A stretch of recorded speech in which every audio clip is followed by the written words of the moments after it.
Atma Namaste, dear soul crafters.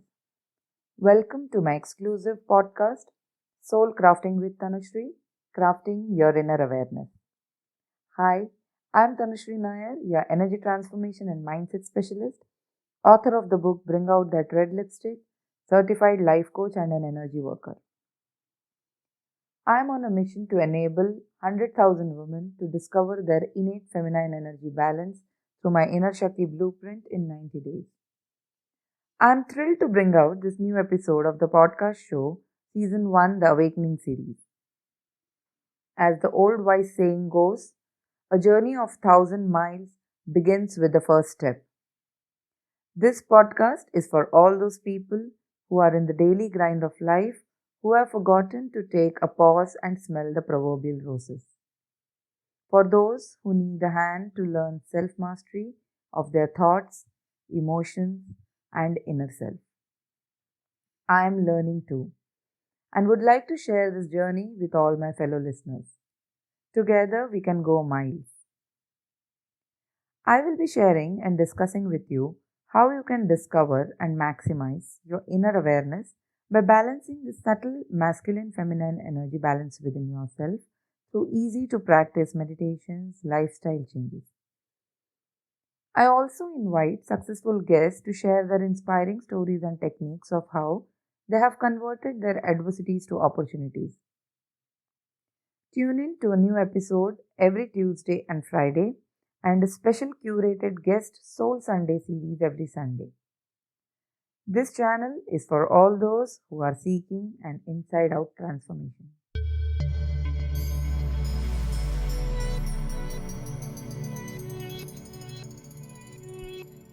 Have you ever planned a vacation break for yourself and had to dump the plan due to other things taking priority? Have you ever planned on taking up that much awaited course but had to step back because you had to stay back taking care of the child, postponing your personal development work?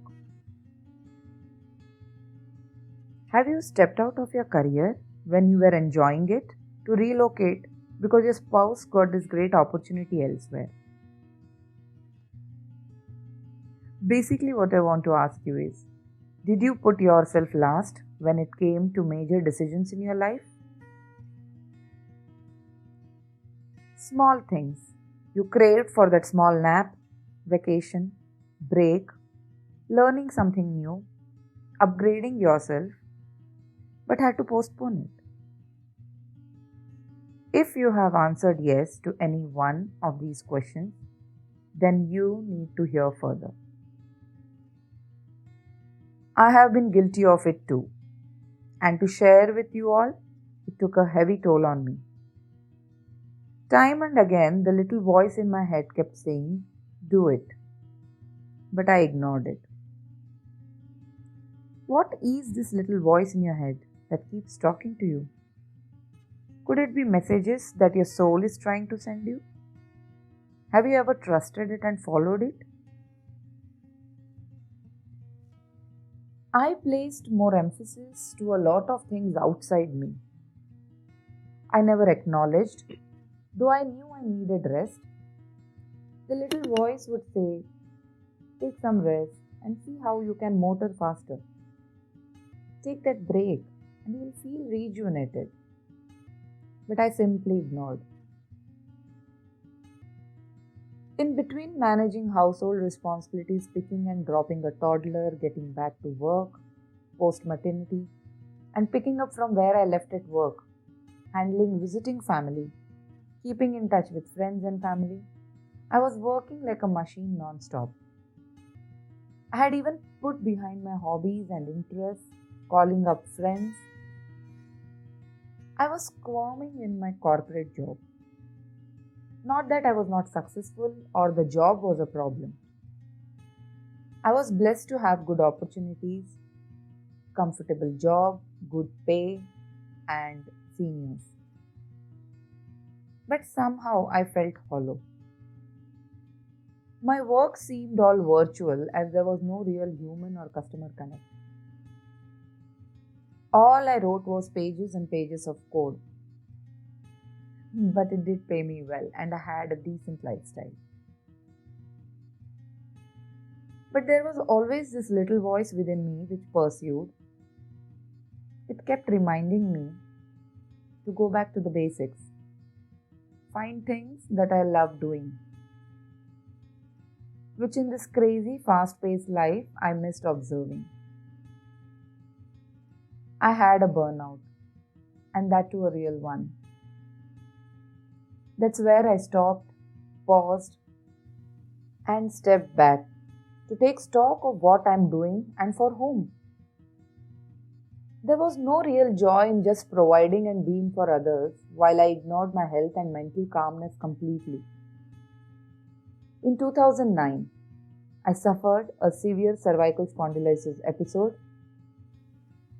which needed help to get up and do my activities as I couldn't hold up my neck and shoulder pain was excruciating.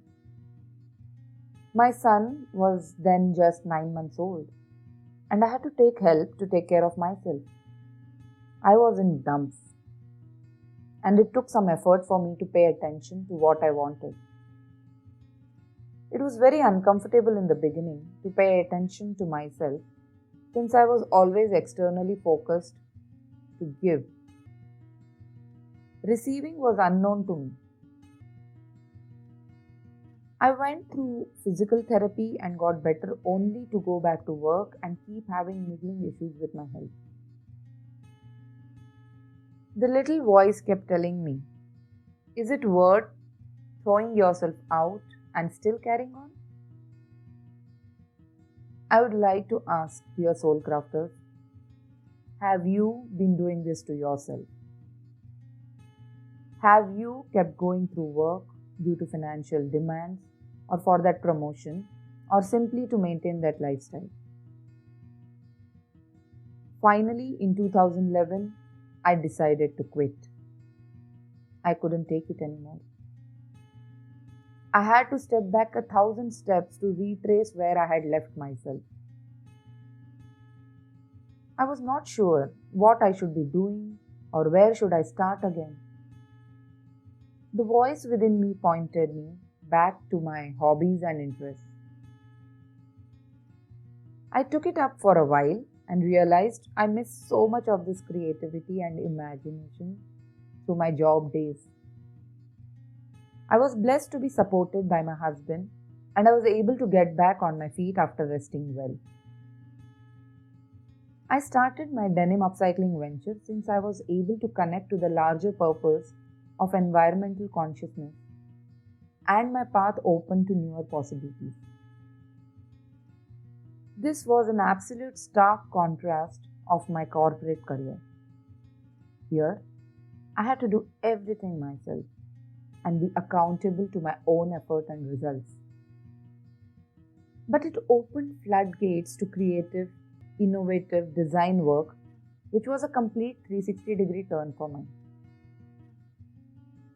I simply enjoyed the whole immersive process, creating designs and then making it happen, learning new tools and techniques to aid the process. My brain was bursting with ideas. I had no know-how about textiles, fashion, sewing, but somehow things fell in place and I learned entrepreneurship on the field. I have to admit that the past few years have been thoroughly enriching. In retrospective, I can now connect the dots. That small voice within me wanted me to be in the best space and it prodded and kept reminding me to step out of my comfort zone. The zone of known and predictable and jump right into the unknown. It was the unknown that put life in me back. It was the uncertainty that made me find solutions to my own challenges. Like the caterpillar has to go through the entire metamorphosis process to become a butterfly, I had to go through the uncertain, difficult times to reach within myself and get in touch with my higher self. I am still work in progress, and this has completely transformed me inside out. Today, while connecting the dots, and as I wrote my book, I realized that I had shut down my feminine energies of nurturing self, being empathetic to self, allowing myself to receive, expressing myself to my true potential, being passionate for a cause. It took a rude reminder to jolt me out of my dominant masculine energy phase. Have you heard or felt yourself today? Take time out to be alone with yourself. Listen, feel, hear what your soul is telling you. Most times, it talks to us. It is only we who ignore it. Get in touch with your core. It never misguides. Step into that beautiful power of self. There are a lot of activities that you can adopt for creating your me space. You know what they are. You have all the resources within you. Time is not a factor here, and excuses for not having time will only push you further away from a path of realizing your ultimate potential. Take that long postponed break, that course that you wanted to take up, that postponed dream of building a unique ecosystem, social work, charity, building that small venture, farming. You will find your way as your intentions start focusing, energy starts flowing towards it, opening opportunities and options for you to explore. One thing I can assure you is that it is not an easy journey to move from certainty to uncertainty, but it will be hugely and highly fulfilling and a worthy cause to take up for yourself. I will leave you with these lines by Sheldon Silverstein, which I have also quoted in my book Bring Out That Red Lipstick. It touched me very deeply, and it goes like this. There is a voice inside of you that whispers all day long. I feel that is right for me. I know that is wrong. No teacher, preacher, parent, friend, or wise man can decide what's right for you. Just listen to that voice that speaks inside you. Thank you for patiently listening till the end of today's episode. Dear listeners, viewers, you can head over to my website www.tanushrinair.com to subscribe to my newsletters or connect with me on my Facebook page Tanushri Nair, on Instagram as Soulful Living with Tanushri, and on my YouTube channel Tanushri Nair. My book Bring Out That Red Lipstick is also available on all leading online stores, amazon.in.com.co.uk, both in Kindle and paperback versions. If you read it, please do not miss posting a review on Amazon for me to see. Thank you for joining me on today's episode, and until we meet again, stay safe, stay inspired. You're all loved. Peace, love and light. Your host Tanushri, signing off.